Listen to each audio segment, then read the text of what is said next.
Okay, we are here this morning with Dr. Dennis E. Nelson. He's agreed to join us in our studios in Houston. Welcome, Dr. Nelson. Well, welcome and thank you very much for this opportunity to express myself on your program. Well, it's my pleasure to have you. So this morning we have a few questions for you. Many of our listeners are interested in your life and what you've learned and what wisdom you could share with them, and just some general biographical info. I'll keep it general. We'll make it a short summary. All right. So where and when were you born? I was born in Portland, Oregon. That's Multnomah County for you Indian fans out there. I was born in a institution, which many people would agree that's appropriate. I was born in the Portland Sanitarium. In those days, many of the hospitals were referred to as sanitarium. And I think it was on, as I recall, it was on a Thursday or Friday morning, 10:38 in the morning. Those of you that are into horoscopes can probably chart that and give me a lot of information I don't have about myself.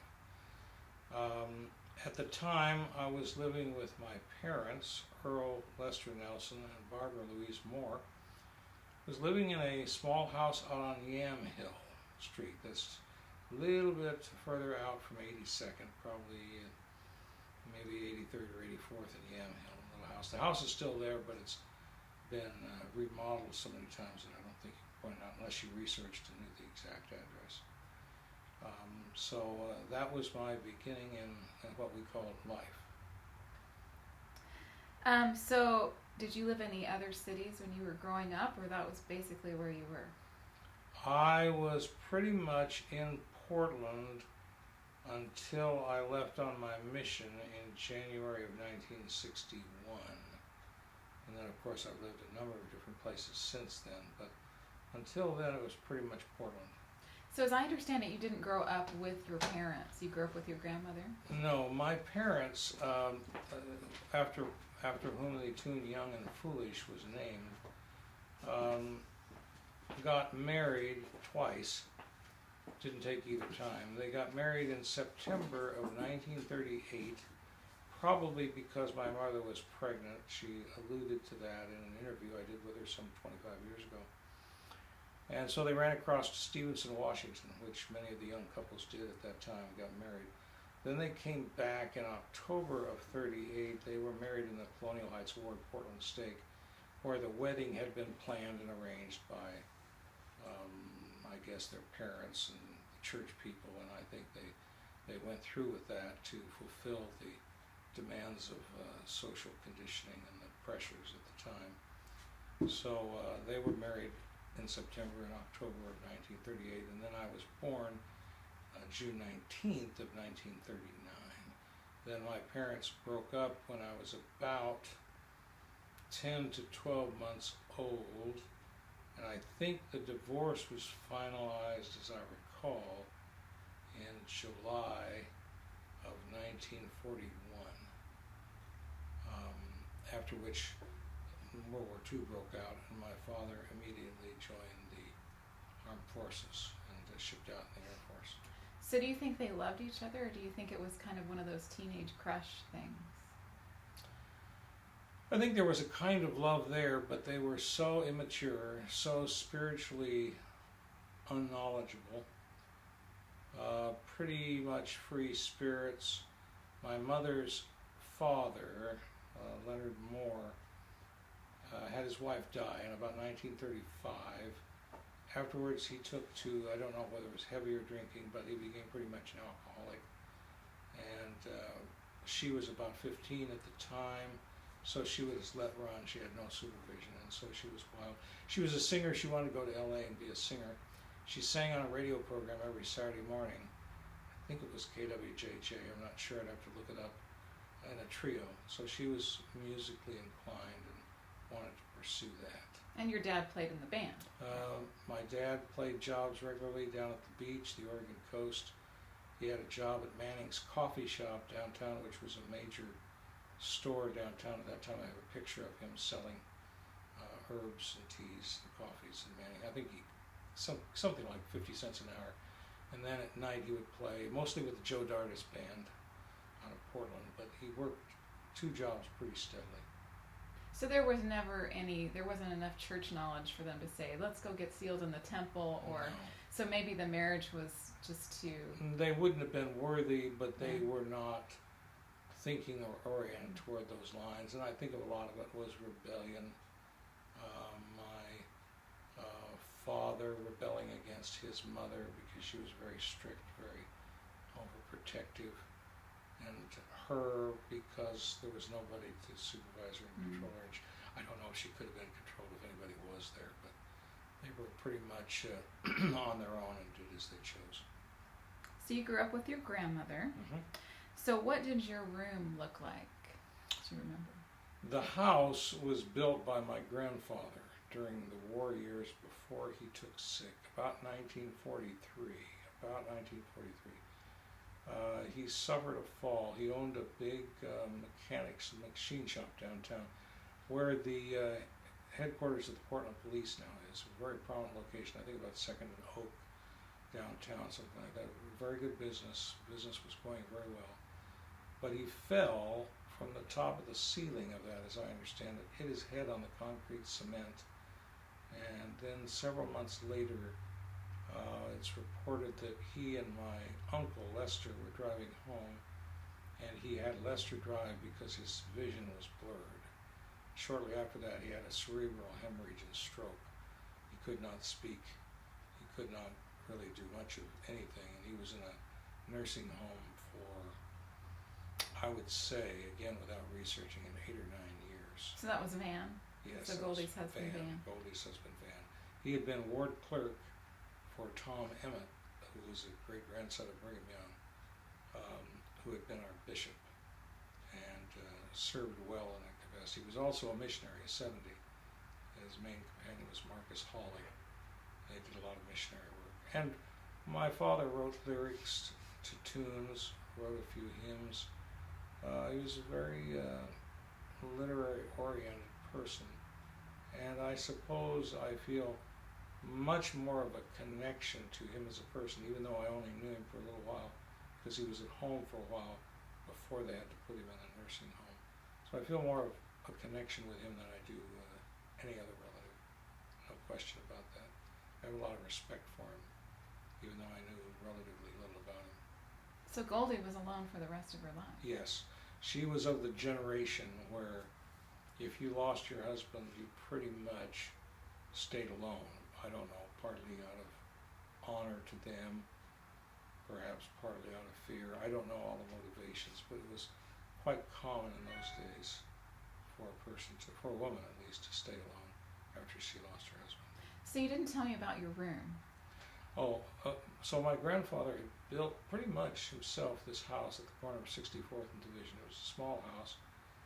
Couldn't have been more than 1,200 square feet on the first floor. It had a full basement, as most homes in that area do. And you could see the whole house from looking in any one window. I mean, the rooms were very small, very chopped up, typical of the time. So you could see the whole house from any one window. And I had a room off in one corner, probably about 10 by 10, with a closet, dresser, and bed. But up until I hit school age, I pretty much slept with my grandmother in her room.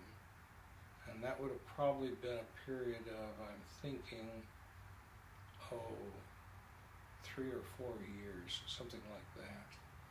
And it's during that time that I had one of the 2 or 3 most vivid spiritual experiences that I've ever had. Because one night, while I was in there, cover sort of tucked up, this person in glowing white robes walked up and down the hall outside the bedroom where I was sleeping with my grandmother, and looked into the room, did not come in, but I've always remembered that as one of the few things I remember from anywhere near that age. And my personal belief is that it was a woman by the name of Maureen who was involved with my father. I think they had plans to get married, and she was killed in a plane crash during the war. She was connected with the service somehow. She was killed in that plane crash, and it's my personal belief only that she was allowed to, after her death, come by and check on me, because I'm sure she was very interested in my welfare.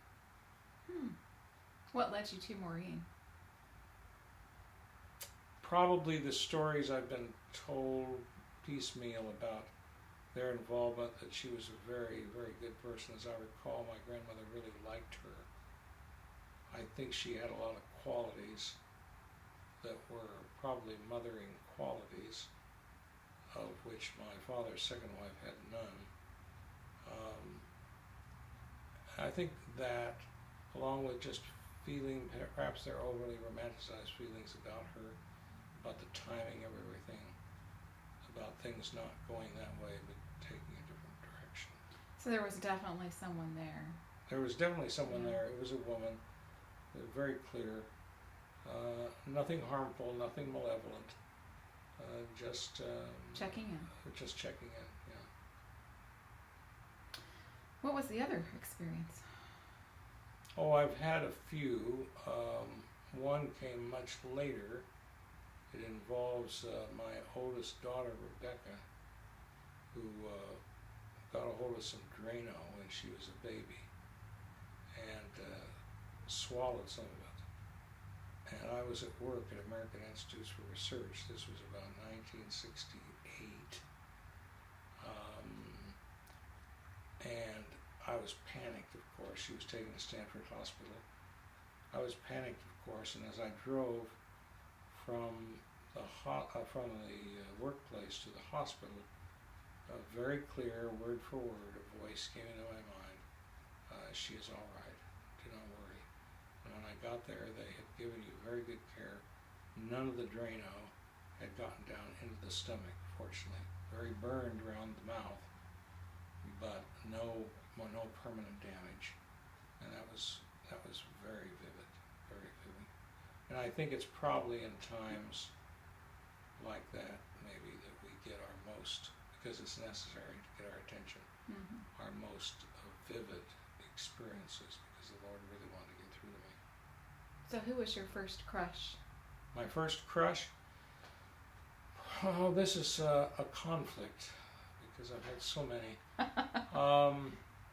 When I was in about the 7th grade, there was a girl that I really liked. She was tall and slender and blonde, very unusual for me to be attracted, but I'm trying to remember her name and I'm not sure I can, but I have a picture of her in my mind, and never really dated her or anything, but really was attracted to her, and I later found out that she was an inactive member of the church, which I thought was interesting.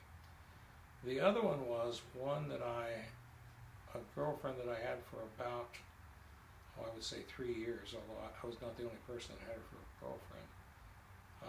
She was an outstanding musician, outstanding clarinetist. She was always first chair clarinet in any organization that I was involved with. It's from her that I gained my first kiss. She kissed me. I wasn't bold enough to kiss her. And how old were you? I was about, I would say I was probably 8th or 9th grade. I'm not sure which. And this was up on the beautiful mountainous terrain of Mount Hood. She was just a lovely person. I saw her at the 50th reunion of my high school. She had since divorced the numbskull that she had married.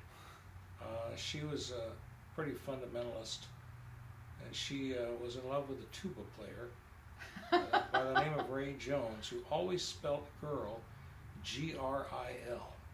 He was not a leading light. He had enough breath to play the tuba, but he was singularly unimpressive. But he was of the same religion, very fundamentalist. She went to Saddle Pacific University. Interesting enough, when I saw her in 2007, I had the same feeling for her as I did when I was in high school. It was very, very interesting. Sat with her new husband and she in the gym for the program before the big 50th reunion. Kathy Flatland, outstanding woman, outstanding musician, very smart, very talented. But you asked about the first crush.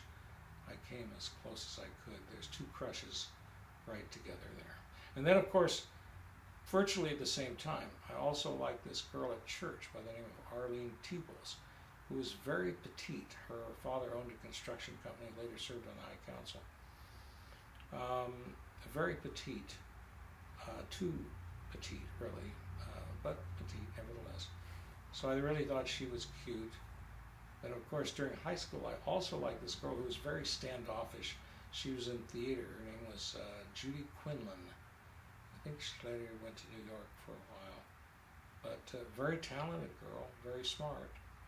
But nothing much ever developed there because she was very standoffish. Maybe it was just my ugliness, I don't know. But that never really got off the ground. But the thing with Arlene did, and the thing with Kathy Flatland did. Sometimes I would wait a couple blocks, park a couple blocks away from Kathy Flatland's house until this Ray Jones left, and then I would pull up. It was very interesting. So you had your own car? Yes, I was driving my grandmother's 1950 Chevrolet, which I had my first wreck in. I was coming home one night about 1 o'clock in the morning from a job I played, and I did a foolish thing. I think I was only 17, and I turned left at the intersection of 62nd and Powell, and I turned left on a red light, not waiting for the cross traffic to go, and I ran into the fender of Cecil Walker, who was a drummer, and he was coming home from a job, and I wrecked the fender of the car, and you would have thought when I got home and I had to face it the next morning that I had put my grandmother in traction because she was so distraught that and I understand it from her point of view, but it was a fender that was in those days pretty easily replaced.